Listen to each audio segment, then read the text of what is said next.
And welcome to the Landlord Tenant Show and other stuff.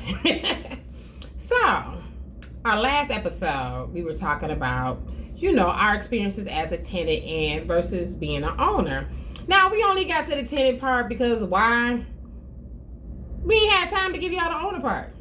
So this will be part two. We just wanted that to marinate. Oh, we just wanted that to marinate. Okay. We don't want to give you too much. All at one time? All at one time. You got to digest some stuff. Yeah. Digest the renter stuff. Okay, so it's ready to... Down. Did you press save, though? Now we need to talk about being homeowners. Yeah. So today will be part two of our experiences as a tenant versus an owner. So, with that being said, please like, subscribe, and share. And also, make comments if you please make comments, call us, all that stuff, whatever. Because, again, we don't know everything. But anyway, would you like to start, Wendy? No, I started last time. Anyway, so I'll start.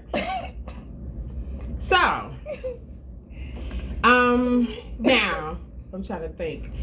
Well, I got married. So at the time, my husband was an owner of a house. And I'm going to tell you, at that time, it was still a diverse area. We moved, when he met me is when he had closed on his house. Interesting. Anyway. He said, I'm going to get me a house. Yep, he got him a house. And a girl. And a baby carriage. And a baby carriage. Although all that did happen. So, anyway. So, yeah, at the time he met me, he had just closed on his house that day. So, anyway, we were living on the east side. And, at the time it was fine or whatnot. Now, one of the things that is important to me is services. And, we didn't have much issues over there. Like I said, it was still diverse. We had a cop that stayed a couple of doors down who was of the non-melanated persuasion. So, and then we had a few of those. Don't say those. We had a few, others, in the neighborhood as well. And then my aunt was a principal at the school that was down the street. So, it was kind of cool. I grew up on the east side, so it didn't make me no difference. We were right down the street from Eastland. Now, I'll tell you, there was a time, what was this, 2005 or 6, somewhere around there, everybody was kind of upside down in their mortgage. And so things weren't, everybody was pretty much, some people were doing the foreclosure thing and whatnot. And around that time, we ended up having a break-in. It was 2006. We had a break-in, and they came through our children's window. When I got home and saw stuff was like torn up or whatever, and there was things outside in the yard or whatever at the time, my husband was at work, but his brother came, to help me out or whatnot. And what bothered me is that I called the cops and waited for 2 hours. Did they come? No. Now, mind you, my children's room has been violated. At the time, they were babies, meaning they were under 5. No, yeah, they were under 5 at the time when this happened. So it was just like, come on now. You're not going to show up at all?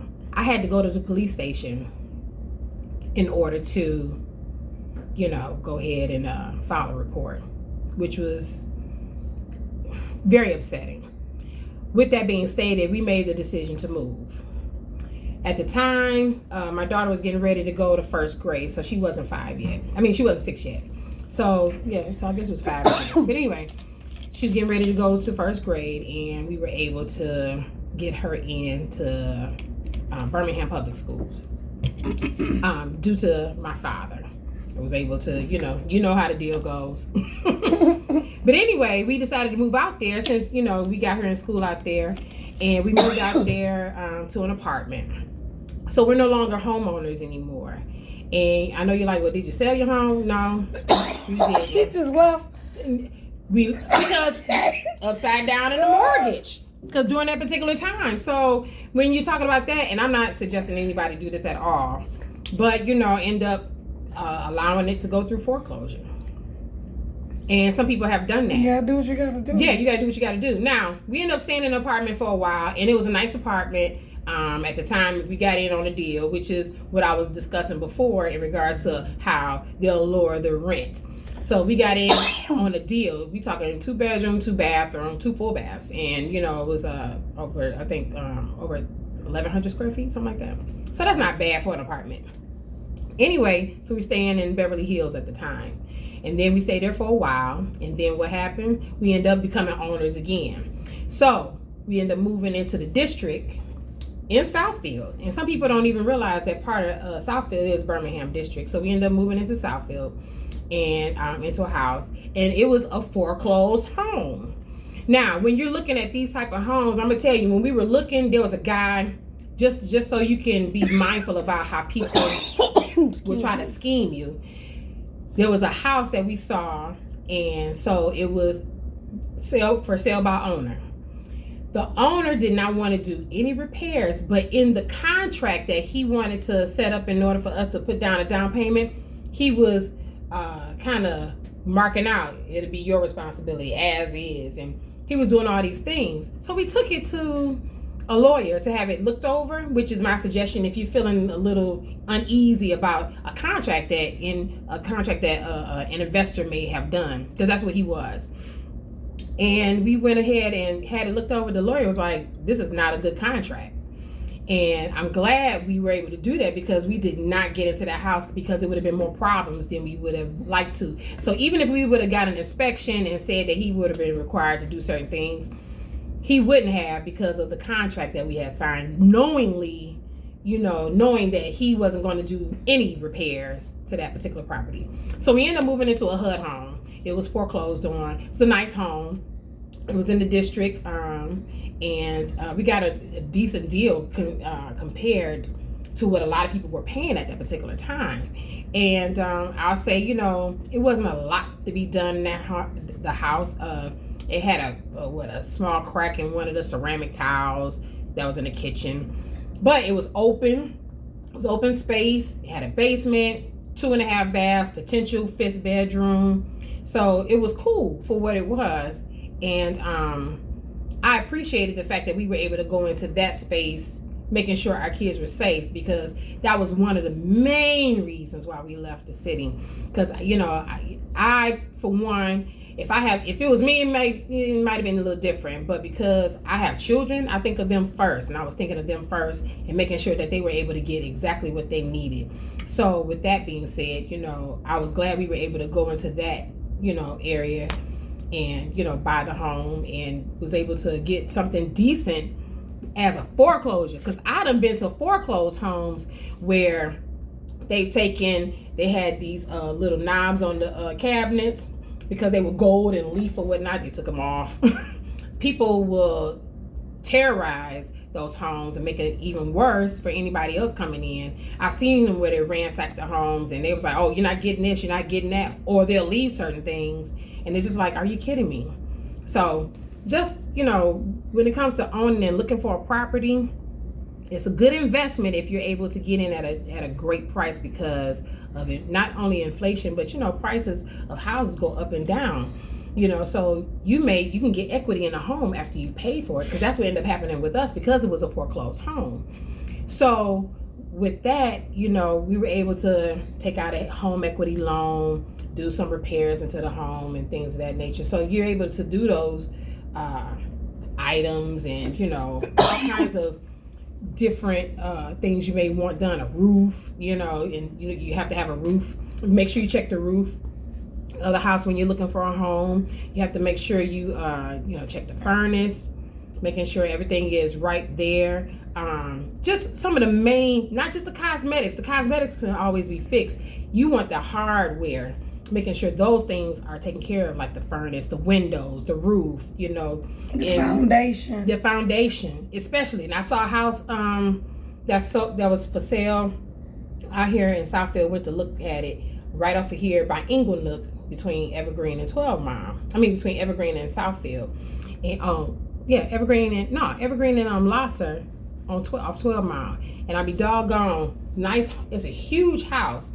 A lot of land, but the foundation is so jacked up they weren't able to sell it. And they were trying to sell it for like $400,000 some odd dollars. And I said, who's buying that? Because my thing is, you have to make a huge investment into that property, and that's gonna cost more. But I've seen it where there was a house that was taken, it was in foreclosure, and they put it on auction.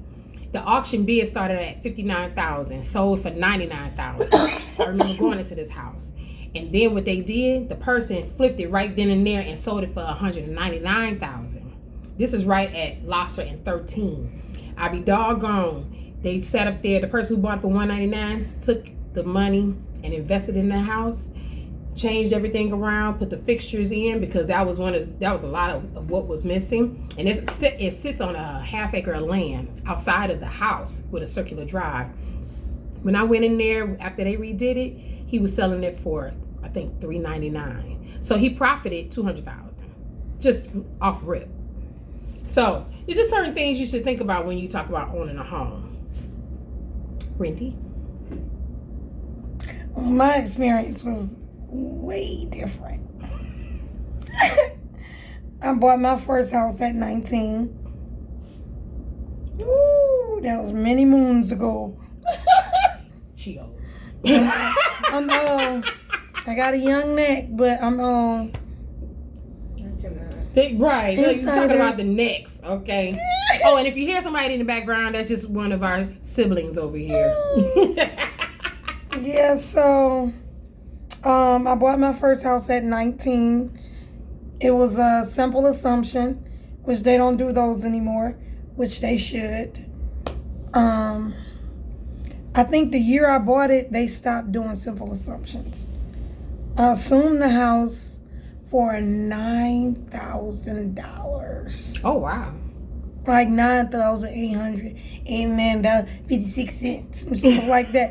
But it was under 10. And I had so much equity in the house that I was just like flabbergasted when I went and got an equity loan. Uh-huh. Girl, I shouldn't have though.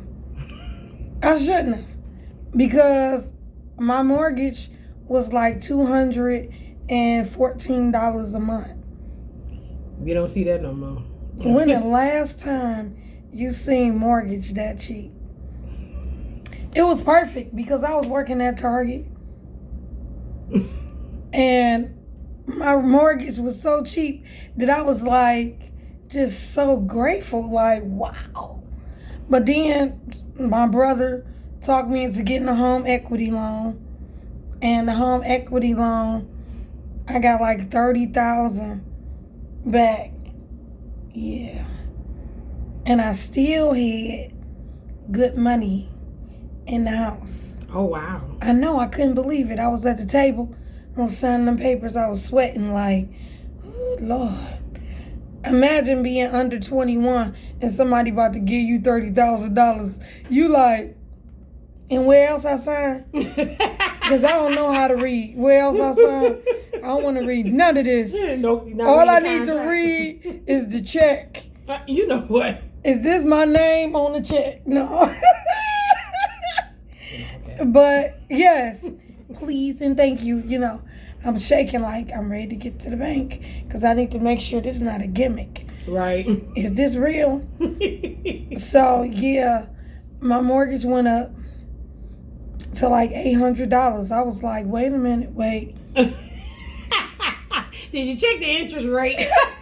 I was like, you just say it without checking the interest rate? I was like, I think I should get this money back because what had happened? I got paid this all the time, like every time, which it still was cheap, given the fact that at that time people was renting for like $800. You know, probably $500. Right. Where you were going? Yeah. But my mortgage went up to like $800, and but that was with taxes and insurance and all of that. Interest. My interest probably was like 24%. I don't know. I didn't even care. She didn't read it. So you must read. You gotta read, okay? But the house had major plumbing issues. And I didn't know nothing about that back in the day. I was young, you know. It had a big tree in the backyard. The tree kept messing up my drain. Basement kept flooding. I'm just like, oh my God. And at the time, my brother had ran into these hard money lenders called Royal American. And Careful. yeah. Careful but fun. Yeah. I went to the thing with them and they was like, yeah, we're going to give you guys $1 million line of credit. And I was like, wow, really? I definitely have a gift of finding homes, great homes with tons of equity. So I was excited. I was ready to look for houses that night. Mm-hmm. Like, they gonna pay for the house? And I ain't got to pay nothing. So you think. So you think. So the way the deal went was, if you found the house, they only loaned you 75% of the house. Of the repaired. Oh. As repaired value, which is a good thing. Right. Because if the house was on the market for 36 and as repaired is worth 119, it's a good investment. You're walking away from the table not only with the repair money, but some extra money. So that got me addicted to buying property using OPM. Other people's money. Yes. If you haven't figured that out. Yes. So I went from a young homeowner to a young homeowner investor. When I started investing by the time I was 21. And I'm telling you, I rolled past houses, Lakita, like me and ride past women in the summertime. You hear me? Maybe riding back like, ooh, look at the back of that one. I'm like, ooh, look at that yard. Look at that backyard. Ooh, look at that house. I wonder, that grass is overgrown. I'm about to go knock on the door. You want to sell your house, ma'am? You know, it just got addicted, you know, because one thing for sure, people going to always need a place to stay. That's true. They always need a place to stay. Not only are they going to always need a place to stay, you have all type of people. So some people be like, oh, I only buy in the suburbs. That's fine. Oh, I only buy on the east side. That's fine. It's a market for every area, for every person. I mean, I've seen houses that got like 6 houses on the block. And I personally would be like, ma'am, this is not safe for you and your children. As a realtor, you know, and they go in like, this is nice. Yeah, because they ain't going to be coming to bother me when my company come over, you know, and we out here live. Hey, you know. And then you got some people that's like, this block is scary. So why? I'm not going to want my kids to ride their bikes. Right. So it's a market for everybody. But as a young homeowner, I must say it was the best decision that I've ever made in my life. Okay? It's to purchase my own home. Because you rent, and that's fine. But renting should definitely be temporary. I agree. It should not be like just your way of life. Like, oh, I'm going to rent. Because what happens is the market, like Lakita said, the market goes up and down. So does rent. Rent goes up. It don't normally go down. It goes up and up. And then you find yourself 65 years old collecting Social Security and people hanging up on you because they like, ma'am, you can't afford the rent and DTE. Right. And the water bill. Yeah. And how you gonna eat? Somebody ain't getting paid and I don't want it to be me. So I have to turn away so many people as a property manager because they cannot afford the unit. I had a lady call me last week for one of the units that I have listed. There's $1,400. How much is your income monthly? She told me 2,800. no, Keita. She told me 1,500. Oh, wait a minute, what? So Not even double? listen. Yeah, that ain't even So enough. I want to know, ma'am, how? Where you? No. What is happening? But I'm gonna tell you, a lot of y'all be some scammers. The problem is you scared to put that man that's paying half on his paper. I don't know what the personal situation is. You know, whether you put him out every weekend or whatever. I don't know. Like, I put him out every week. What I'm saying is, because a lot of people be like, they don't want no, you know, they don't want you to have a say so. Like, I ain't going nowhere. My name on the lease too. Well, You might have to put his name on the lease because the income requirements have changed. It used to be double, remember? You gotta be able to afford double the rent. Now it's 3 times. Now it's 3 times. Yeah. Yeah. So, either you around here working 2 jobs, or you have a very great job, or you have a roommate. Whatever kind of roommate that is. Whatever kind of roommate that is, him downstairs, him upstairs. Because I'm going to tell you, if I had to pay rent right now, I would definitely be in my feelings. Yeah. I would have an attitude every day. I'll be looking at my landlord like, this is some bull. let me hurry up and pay you every 3 months so I ain't got to see your face. You know? Because people just jumped on the bandwagon. Oh, the house is going up. Oh. They sure did. They did. They just jumped on the bandwagon. I've seen people, the houses go from 900 to 15. Yeah. And you know what? Y'all paying it. So they like, why not? Find the food, bump his head. Why not? It's people's motto. Why not? With a new faucet in here.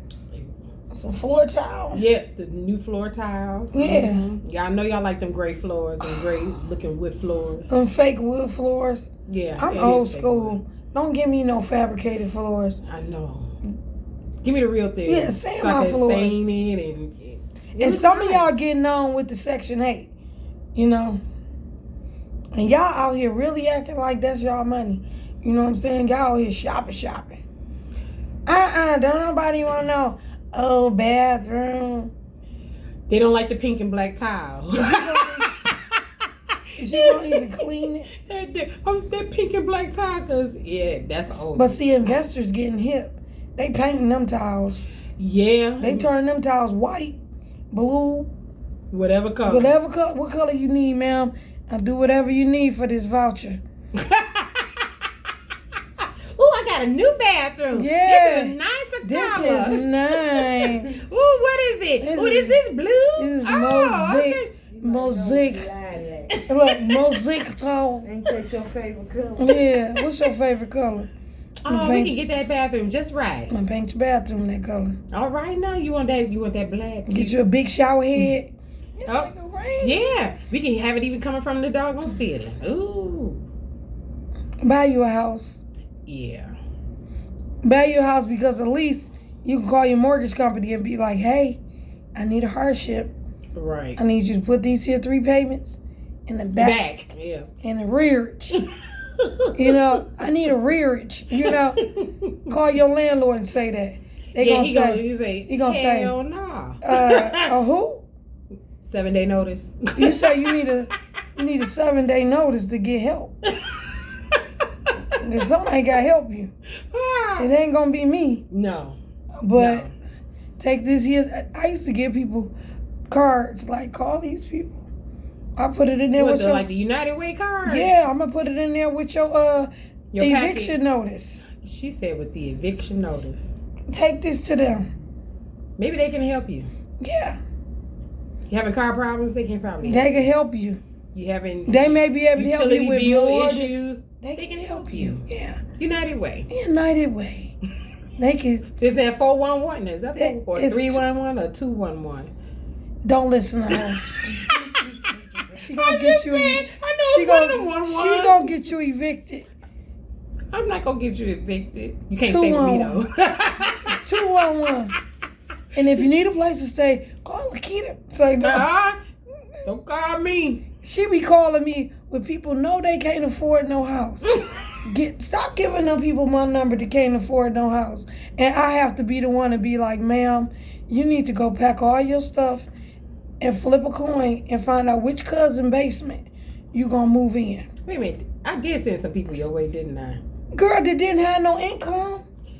My bad. Don't do that. Well, they were asking me. And you should have said how much you make a month.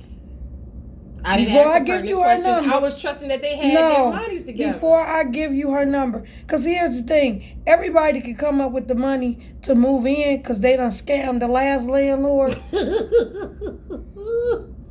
You okay? Yeah. I'm up on it, baby. I've been doing this for a very long time. But then, you can't pay you can't pay the second month. Sure can't.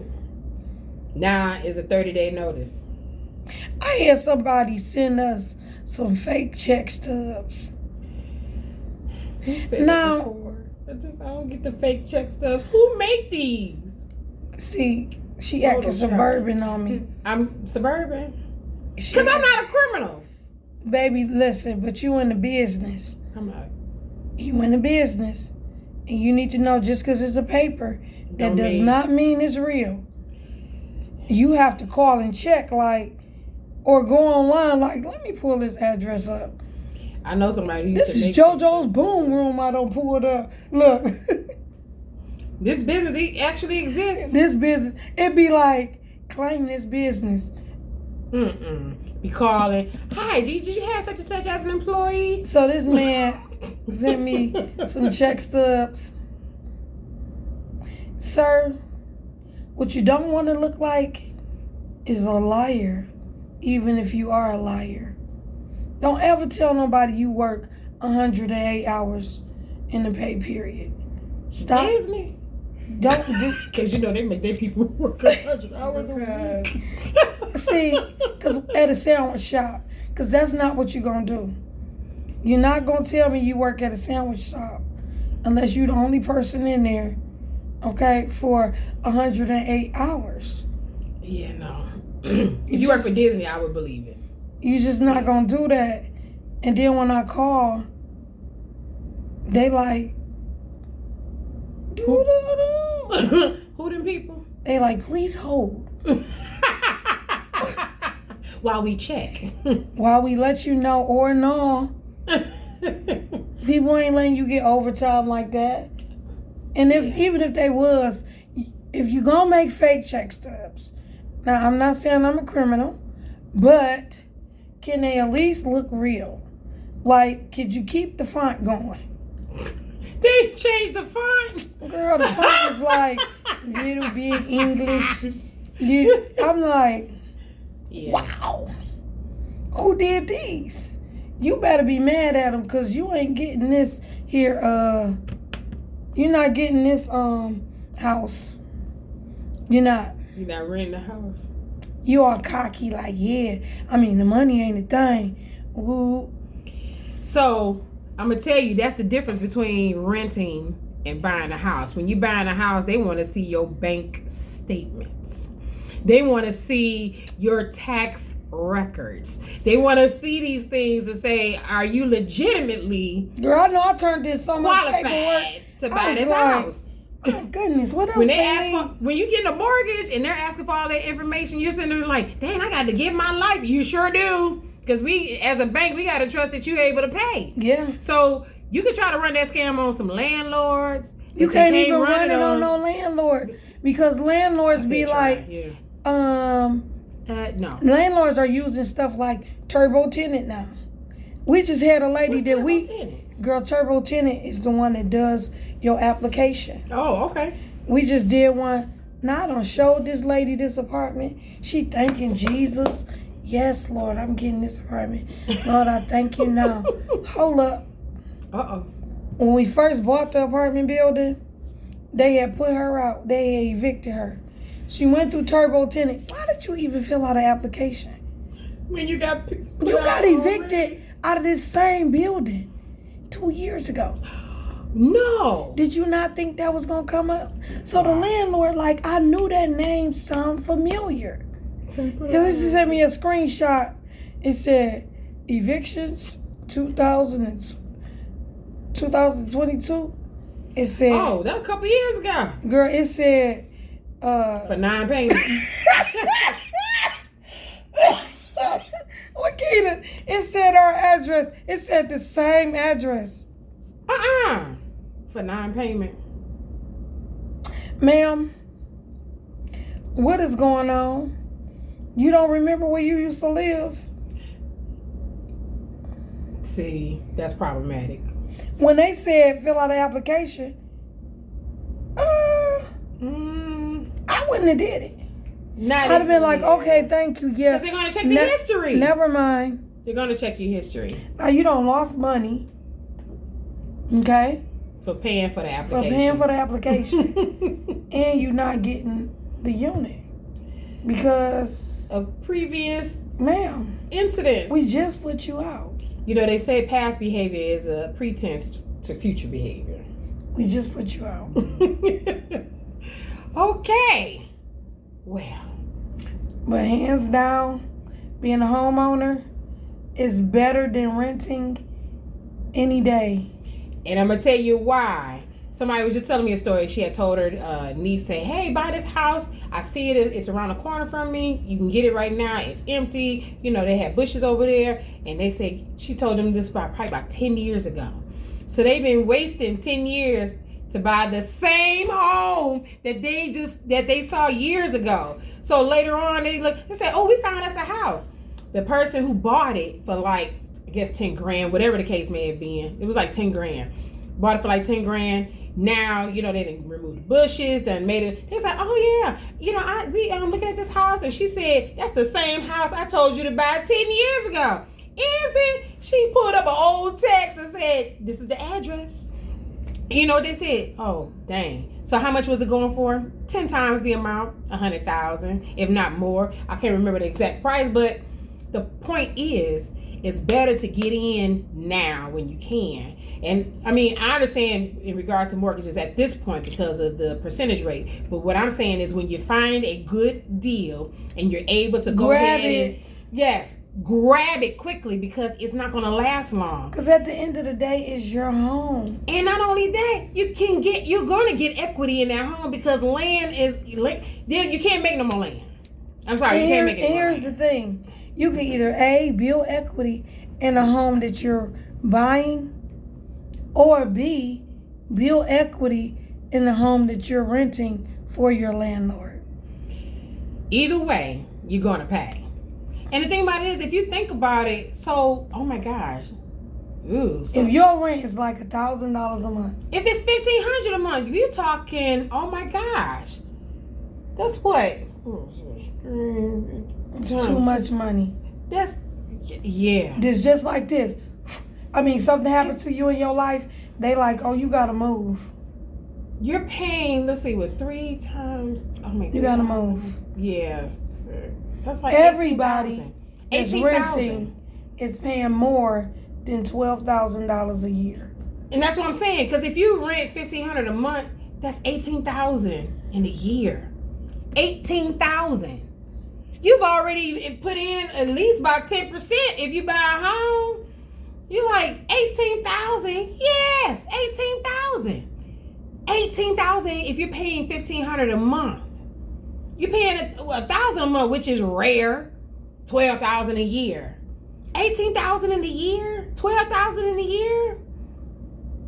And you know what's interesting, and I've never understood this, why is it there's 30-year mortgage, that's a sidebar. Why is there 30-year mortgages for a house when you only got a 7-year or 6-year, 5-year, no payment for probably the same amount, depending on what you're buying? Because I done seen it. So it's like, okay, so you mean to tell me 720, what's that, 72 months? I can pay for this car off, even though it's worth about $70,000-$80,000. If you get an $80,000 home, which is very, very rare, but I got 30 years on $80,000. Yeah, you looking like by the time I finish, I'm paid them $300,000. Yeah, just sidebar. But people, if you can, make that your goal. Be intentional about saving your ducats and finding something that you may like, even if it's not a brand spanking new. You can put that stuff. That's cosmetic stuff. You can do it yourself. The landlords do it all the time. You can sit there and think about it is you never know. If you start putting that intention out there, you never know what may come your way. The landlords do it with your money all the time, all day. Because the moment you leave, they're going to redo the house or the apartment the way they feel is going to be an upgrade. And that way they can charge more money, because that's what they do. They'll upgrade that apartment, that house or whatnot. And when you were paying like $800, $900, now they charge, shoot, I done put money into this house. Okay, $1,500.